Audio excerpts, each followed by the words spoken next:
Frequentemente tem sido observado que há duas grandes questões a respeito das quais Deus está lidando com os filhos dos homens: a questão dos pecados e a questão do seu Filho Jesus. Temos a questão do pecado levantado por Deus quando ele questionou Caim por ter matado seu irmão Abel, em Gênesis capítulo 4, versículo 10, fazendo-lhe a pergunta crucial: que fizeste? É verdade que as palavras foram dirigidas a Caim pelo Senhor Deus após o assassinato de seu irmão Abel, mas o desafio vem para casa, para todos nós hoje. Temos que ver nossa vida à luz da presença de Deus. Passamos tantos anos neste mundo, 20, 30, 40 ou mais, conforme o caso. Foram anos de responsabilidade para com aquele que nos criou, mas o que fizemos durante a nossa vida? Se for perguntado o que deveríamos ter feito e como nossas vidas deveriam ter sido reguladas, as palavras de nosso Senhor Jesus em Lucas capítulo 10, versículos 27, fornece a resposta. Amarás o Senhor teu Deus de todo o teu coração e de toda a tua alma e de todas as tuas forças e de todo o teu entendimento e ao teu próximo como a ti mesmo. Não há como confundir uma linguagem como esta. Cada canto e recanto de nosso ser moral deve ser preenchida com devoção a Deus e disso deve fluir amor altruísta a todos os outros. Mas o que você tem feito em toda a sua vida até hoje? Quem de nós ousaria afirmar que vivemos no padrão estabelecido por Cristo? E se não a vivemos, como será então nossa vida na eternidade? Romanos capítulo 3, versículo 22, coloca todos nós em nosso devido lugar e afirma 22 e 23. Romanos capítulo 3, 22 e 23, ele diz: não há diferença, porque todos pecaram e destituídos estão da glória de Deus. Portanto, o que Deus está nos dizendo é que deixamos de fazer as coisas que deveríamos ter feito e fizemos as coisas que não deveríamos ter feito, e não há saúde espiritual em nós. Alguns, sem dúvida, afirmarão que não são tão ruins quanto os outros. Assim disse o fariseu em Lucas 18, mas a pergunta ainda permanece: você já pecou alguma vez? Se fizéssemos uma soma básica de, por exemplo, se diariamente cometêssemos apenas um pecado em pensamento, um em palavras e um em ação, equivaleria a 10.950 pecados em 10 anos, 21.900 pecados em 20 anos. Assim, o jovem de 20 anos teria 21.900 pecados em seu diário no livro de Deus, contando com base baixa de um pecado em pensamento, um em palavras e um em ação diariamente. Este é um assunto muito sério, não é? Será que já não é hora de você buscar o perdão divino? Alguém talvez diga: eu gostaria que você mudasse de tom sobre o assunto, sobre o pecado. Por que você apresenta com tanta persistência essa questão dos pecados? Herodes, sem dúvida, disse algo do mesmo tipo a João Batista. O rei frequentemente mandava chamar o grande pregador, mas seu único texto era: não te é lícito. O texto do pregador, João Batista: não te é lícito possuir a mulher de teu irmão. O tempo imperfeito no grego de Marcos capítulo 6, versículo 18, mostra que esse era o tema habitual de João Batista como monarca perverso. Se diz que um dos capelões de Carlos II, que costumava denunciar severamente o pecado, foi avisado pelo rei para alterar sua maneira de pregar. O fiel capelão respondeu: farei isso, majestade, quando você mudar sua maneira de viver. A culpa do pecado é a primeira lição divina que todo homem deve aprender. Chegamos agora à segunda grande questão. A primeira foi: que tens feito durante a sua vida até hoje? E a segunda é: o que você pensa de Cristo?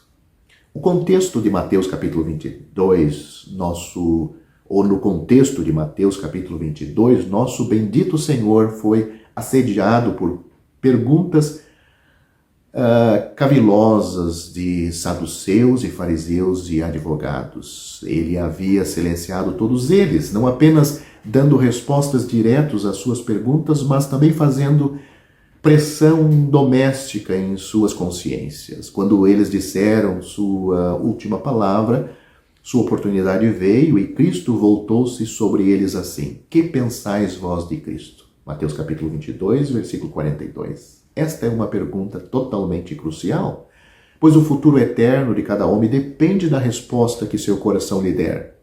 A questão do Filho de Deus está entrelaçado de maneira notável com a questão do pecado. Veremos isto agora. Alguns consideram Jesus Cristo como um professor maravilhoso. Eles dizem que se os homens vivessem apenas de acordo com os princípios recomendados no Sermão da Montanha, logo teríamos uma condição ideal de sociedade. Outros pensam nele, em Cristo, como um exemplo. Eles falam de sua vida nos termos mais elevados e expressam sua convicção de que todos os que seguem seu exemplo nunca podem errar muito. Tudo isto soa muito bem.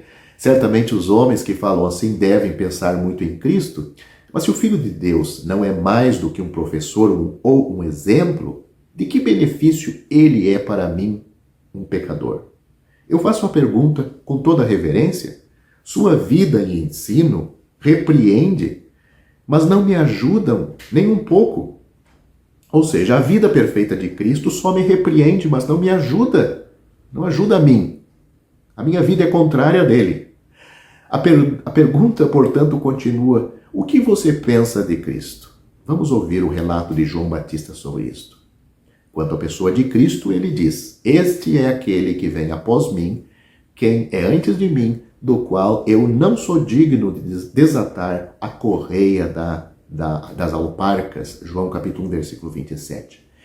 Verdadeiramente humano, mas verdadeiramente divino, maior do que o maior dos profetas. Quanto ao seu caráter, ouvimos João dizendo a ele em Mateus capítulo 3, versículo 14: eu preciso ser batizado por ti, e vens tu a mim? Todos os outros que vieram a João no Jordão tinham pecados e confessaram, mas não Cristo. Quanto à sua obra, vamos ouvir o que João tem a dizer. Eis o Cordeiro de Deus, que tira o pecado do mundo. João capítulo 1, versículo 29. Isso significa que Cristo era um sacrifício propiciatório. Agora ouça como Paulo se expressa a respeito do Cristo de Deus. Quanto à sua pessoa, ele diz: ele é a imagem do Deus invisível, o primogênito de toda a criação, porque nele foram criadas todas as coisas, e ele é antes de todas as coisas, e todas as coisas subsistem por ele. Colossenses capítulo 1, do versículo 15 ao 17. Para Paulo, Cristo era, portanto, o criador e sustentador do universo. Quanto à sua obra, ouça o que o apóstolo Paulo tem a dizer em 1 Timóteo capítulo 1 e 15. Esta é uma palavra fiel e digna de toda aceitação, que Cristo Jesus veio ao mundo para salvar os pecadores, dos quais eu sou o principal. Aos olhos de João e Paulo, o Cristo era, portanto, o divino Filho de Deus que desceu da glória da divindade para a morte na cruz a fim de fazer expiação pelos pecados e culpas da humanidade. Somente aqueles que o consideram assim com fé têm pensamentos verdadeiros a seu respeito. Portanto, o que você pensa de Cristo? Todo tipo de pecado pode ser perdoado. O sangue do Cordeiro é suficiente para limpar as manchas mais profundas produzidas pelo pecado na alma. Mas a rejeição a ele lhe deixa imperdoável. A Bíblia diz: quem não crê já está condenado, porquanto não crê no nome do unigênito Filho de Deus. João capítulo 3, versículo 18.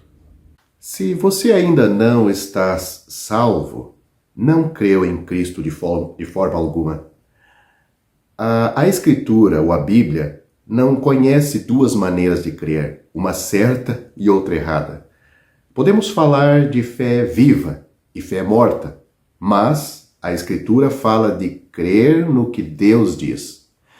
Fé nos homens e fé em Deus são os mesmos exercícios da mente. A diferença não está na fé, mas na pessoa em quem a fé se apoia. Paulo não disse ao carcereiro, a história contada em Atos capítulo 16, ele não disse, crê no Senhor Jesus Cristo de uma maneira certa e serás salvo. Esta frase está em Atos capítulo 16, versículo 31. Você lendo lá a frase, Paulo não disse desta forma, crê no Senhor Jesus Cristo de uma maneira certa e você será salvo. Se o tivesse dito, o pobre, ignorante, pagão, carcereiro não o teria compreendido. Mas Paulo simplesmente disse para ele, crê no Senhor Jesus Cristo e será salvo. Mas não devemos nós operar a nossa própria salvação? Alguém pode perguntar. Esta pergunta é formulada com muita frequência tanto por pecadores ansiosos como por pessoas indiferentes. Às vezes é feito deste modo. Não diz a Escritura que nós devemos operar a nossa própria salvação? Como então harmonizar isto com a afirmação que somos salvos pela fé somente? Deves reparar a quem são dirigidas estas palavras, operar a vossa salvação. Em Filipenses capítulo 1, a quem foram dirigidas essas palavras, capítulo 1, versículo 1, está escrito a todos os santos em Cristo Jesus, com os bispos e diáconos. Portanto, os tais já eram salvos, a quem foi dito para desenvolver a salvação. Não esperavam ser, sabiam que estavam salvos. A esses, Paulo diz, operai a vossa salvação, que está em Filipenses capítulo 2, versículo 12. Já estavam de posse da salvação. A expressão operai vossa salvação indica posse. E assim, eles deviam operar aquilo que já lhes fora dada por Deus. Mas então, será que não devo orar para ser salvo? Em parte alguma da Bíblia somos ensinados que seja necessário orar ou tornar a oração, ou tornar a orar novamente, orar e tornar a orar para obter a salvação. A Bíblia ensina que os pecadores são salvos por um único meio, que é ter fé na obra consumada por Cristo. Porventura, disse Jesus a Nicodemos que orasse para ser salvo? Não, a história está em João capítulo 3. Disse, porém, para que todo aquele que nele crê não pereça, mas tenha a vida eterna. João capítulo 3, versículo 15. E Paulo, em resposta à pergunta do carcereiro, que é necessário que eu faça para me salvar, não disse, ore ou ora fervorosamente pedindo perdão e você será salvo? Não, ele não falou isso. Paulo e Silas não disseram isso ao carcereiro, mas simplesmente disseram, crê no Senhor Jesus Cristo e serás salvo. Não é, pois, necessário que ores ou tornes a orar a Deus pedindo a salvação. Ele está agora mesmo insistindo contigo para que aceite esta salvação pela fé que já foi consumada, já foi preparada pelo seu próprio Filho na cruz. A Bíblia afirma, quem a Deus não creu, mentiroso fez. 1 João capítulo 5, versículo 10. Em vez de orar pedindo para seres salvo, estenda a tua mão vazia agora, enquanto ouve este vídeo, e aceita pela fé, das mãos feridas do Salvador Jesus, o dom gratuito da vida eterna. A Bíblia diz, quem quiser, tome de graça da água da vida. Apocalipse capítulo 22, versículo 17. Muitas vezes o pecador, ainda não convencido que Deus salva pela fé, pensa que, se eu fizer a minha parte, Deus fará dele. Todo pecador não salvo tem que aprender três coisas muito importantes. A primeira, que ele nada pode fazer para ser salvo, ou para se salvar. A segunda, que Deus não exige que ele faça alguma coisa no assunto da salvação. E terceira coisa, que o Senhor Jesus Cristo já fez tudo o que era necessário para sermos salvos e para que Deus pudesse nos salvar. Se aprenderes estas 3 lições, nunca mais hás de falar em fazer a tua parte. A tua parte é admitir que estás perdido, que como pecador mereces o inferno e que nada pode fazer para a tua salvação e evitar ir para o inferno. A tua parte é parar de pensar que pode ser salvo por qualquer coisa que faças ou sintas. A tua parte é crer no Senhor Jesus Cristo e no que Ele fez, e tudo o que Ele fez, tudo o que era necessário, Ele fez. Tudo o que era preciso já está feito por Ele naquela cruz. O Senhor Jesus, Ele fez a expiação e pagou o preço da redenção com seu precioso sangue. Em qualquer momento que abandonares a ideia de quereres seres salvo pelas tuas obras e creres no Senhor Jesus, que já fez tudo e tudo pagou, virás a ser um filho de Deus. Você vai se tornar um filho de Deus, um herdeiro da glória e co-herdeiro com Cristo. A Bíblia diz: aquele que não pratica, mas crê naquele que justifica o ímpio, a sua fé lhe é imputada como justiça. Romanos capítulo 4, versículo 5. Sou um grande pecador. Não há dúvida que és um grande pecador, muito mais do que imaginas. Deus sabe tudo a teu respeito. Porém, Ele ama-te com um amor infinitamente maior do que o dos teus pais e tem sempre revelado por ti desde a tua meninice, quando ainda dormias agasalhado ao colo de tua mãe. A despeito do teu pecado e loucura, Deus está de braços abertos para te receber e te salvar. Não passar a mão por cima dos teus pecados, mas Ele está disposto a te perdoar porque alguém já sofreu no teu lugar, o seu próprio filho. O filho pródigo, mesmo em trapos, penúria, miséria, foi recebido pelo Pai e Deus está desejoso de salvar-te agora. Toma o lugar de um perdido pecador e terás direito ao Salvador dos pecadores perdidos. O Senhor Jesus Cristo mesmo disse: quem vem a mim, de maneira nenhuma o lançarei fora. João capítulo 6, versículo 37. Mas o diabo sussurra: ninguém pode ter certeza disso. A resposta decisiva de Paulo ao carcereiro, que já mencionamos neste vídeo, que fez a mais importante de todas as perguntas, foi... A resposta à pergunta deste carcereiro foi: crê no Senhor Jesus Cristo e serás salvo. Paulo não disse: crê no Senhor Jesus Cristo e terás possibilidade de seres salvo. Muitos dizem que é grande presunção alguém afirmar que está salvo. Asseveram que ninguém pode ter essa certeza e que o mais que podemos fazer é nutrir uma humilde esperança. Com isto, como isto é diferente do ensino do Senhor Jesus e dos seus apóstolos. Paulo diz: sabemos que somos salvos ou sabemos que estamos salvos. Temos plena confiança de que estamos salvos. Leia 2 Coríntios capítulo 5, versículo 1 e também o versículo 8. O apóstolo João afirma: filhinhos, escrevo-vos porque pelo seu nome vos são perdoados os pecados. Não há nenhuma dúvida no assunto aqui. 1 João capítulo 2, versículo 12. O apóstolo João também disse: nós sabemos que passamos da morte para a vida eterna. 1 João capítulo 3, versículo 14. Todo pecador que crê no Senhor Jesus tem necessariamente de crer que está salvo.